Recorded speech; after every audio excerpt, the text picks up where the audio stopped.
Hi guys, magandang hapon sa inyong lahat. Ito guys, isi-share ko sa inyo yung bago kong huli. Ito guys ay gawa sa silver. Ito ay isang solid silver. Ay siya nga pala, bago tayo magsimula, huwag yung kalimutan mag-subscribe para lagi tayong updated sa susunod kong video. At saka paki-share na lang or like ang aking YouTube channel. Maraming salamat sa inyong lahat. Ito guys, umpisahan na natin ang ating mga hinahunting ng mga kolektor.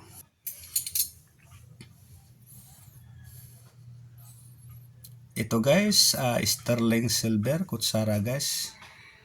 Nakikita nyo guys, Gorma sterling.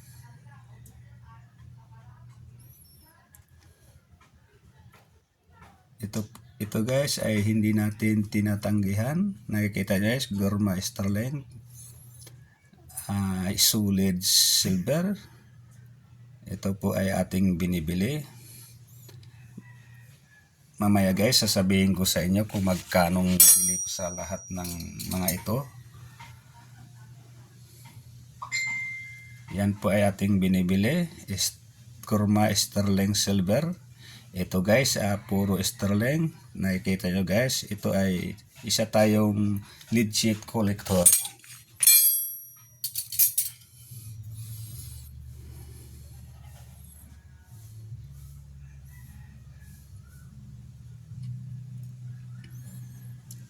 Gorma sterling. Nakikita nyo guys, napakasulit talaga ito. Ito ay mataas talaga ang halaga pag ganitong sterling ang pinag-usapan. Nakikita nyo guys, panay sterling talaga. Hanggang ngayon guys, patuloy pa rin tayong bumibili dahil ito ay isang investment ko na rin. Kutsara man siya, tinidor o Queensman, yun po ay ating binibili sa mataas na halaga. Comment lang kayo kung sakaling mayroon kayo, basta genuine ang inyong mga hawak, yun po ay ating binibili.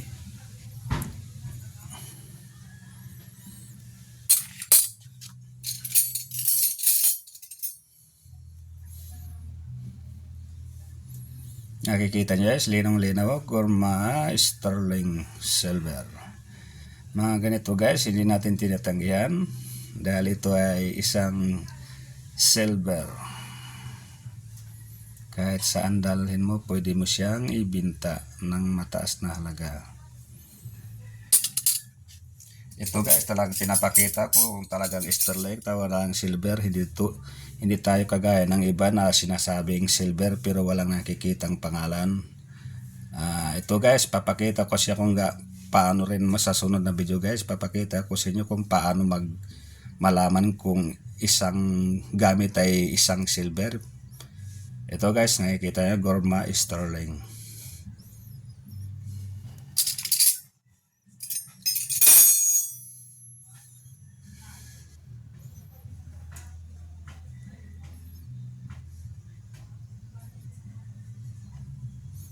Gorma sterling silver. Sa itsura nyo palang guys, hindi nyo maano kung talagang genuine kasi bukod sa itsurang silver, may pangalan siya, Gorma sterling. Kaya pag ganitong na magandang sulat, detalyado, yun po ay genuine. Nakikita nyo guys yung sulat niya, Gorma sterling, talagang detalyado.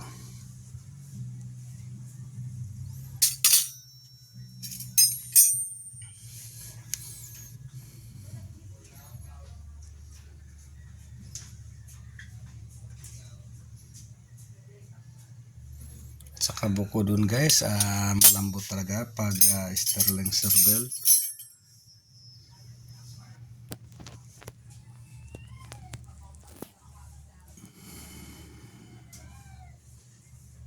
Lahat yun po ay panay sterling.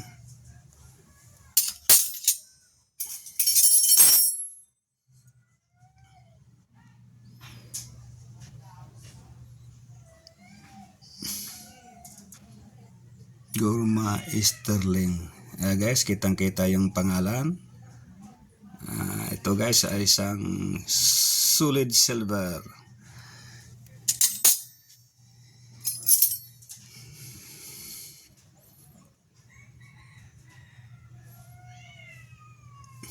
Nakita nyo guys yung pangalan niya, Gorma Sterling.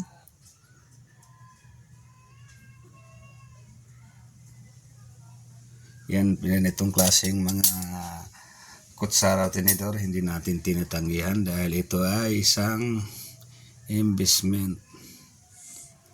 Siya nga pala, shout out sa Luzon, Visayas, Mindanao. Mabuhay tayong lahat.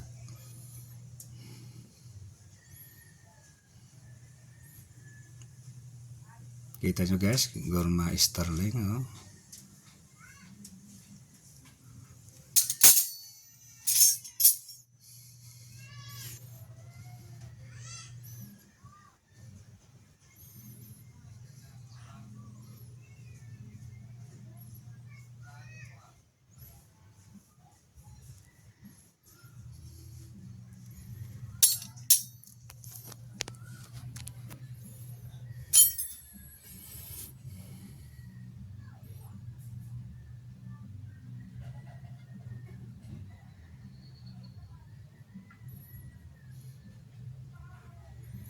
Tapusin yung video guys para malaman nyo kung magkano ang presyo sa bawat isa nito. Ito guys na isang piraso, napakabigat dahil ito ay solid sterling. Bukod doon makapal siya, kaya mataas talaga ang halaga. Kahit sa per kilo mo na lang kukwintahin, ito ay 100,000 talaga ang pinag-usapan. Hindi tayo na sinasabing silver sterling, pero hindi pala yun pala, hindi isang silver. Ito guys, talagang nakikita niyo yung pangalan, ito ay isang silver.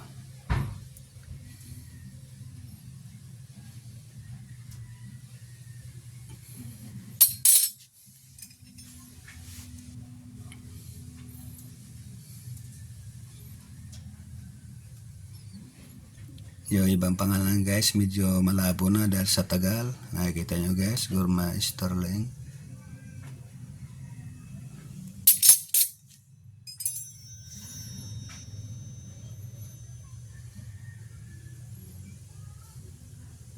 Ito, bulok to, talagang tinatupyo, napakalambot. Gorma Sterling.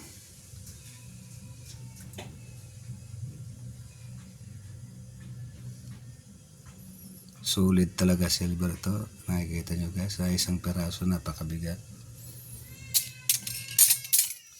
Ito guys, sasabihin ko na sa inyo kung magkano halaga sa mga yan. Yan guys, ilang peraso lang, wala pang 30 pieces. Yan po ay nagkakahalaga ng 180,000, 186,000. Yan po ay ating nabibili sa 186,000. Yan, nakikita nyo guys kung gaano lang siya ilang piraso lang, kung gaano lang siya karami, kakaunti lang, pero nagkakalaga ng kulang 200,000. Dahil mabigat siya, solid. Isang piraso nasa 35 30, higit 20, kaya malaking malaking halaga, dahil ito ay isang 90% silver, 9.25. Alam nyo guys, binibili ko to ng halagang 150 per grams. 150 per grams sterling silver. Dahil noon ay binibili ko ito dahil yung silver napakataas noon, umabot ng 200 mahigit. Kaya ito ay 150 pesos. Pinatulan ko na dahil alam ko ay may tubo. Ngayon bumaba ng bumaba, kaya hindi pa naman ako lugi dahil ito sa ngayon nasa sa Manila price, nasa 157 pure silver. Kaya panalo pa rin. Kaya maganda talagang mag-imbis ng ganito guys, dahil ay bababa man siya pero tataas din uli. tulad ng mga nakaraang linggo ay ito ay bumagsak ang presyo ng silver, pero ngayon bumalik naman, unti-unti naman siyang bumalik. Sana bumalik siya ng mga 200 mahigit para pwede na rin natin to na pag mabot man lang ng 300 per grams o 250, pwede natin ibenta to at maghintay naman tayo kung kailan bumaba. At pag bumaba, kailangan makapag-ipon naman tayo ng ganito karami, o baka hindi lang, sakaling mayroon man tayong siya nga pala, salamat sa nagbenta sa akin ng ganito, dahil ito ay mahirap hanapin talaga. Mahirap mag-ipon ng ganito karaming kutsara tinidor na isang sterling, dahil yung sterling sakaling makakita ka man isang piraso, dalawa, nga kaya kasi nga yung ganito yung iba talagang tinutunaw nila, ginagawang sing-sing kung anong palamuti sa kaya pawala na. Kaya mahirap mag-ipon ng ganito karami. Siya nga pala, salamat sa nagbenta sa akin. Maraming salamat. Okay, natapos na rin ang ating video. Maraming salamat sa inyong lahat.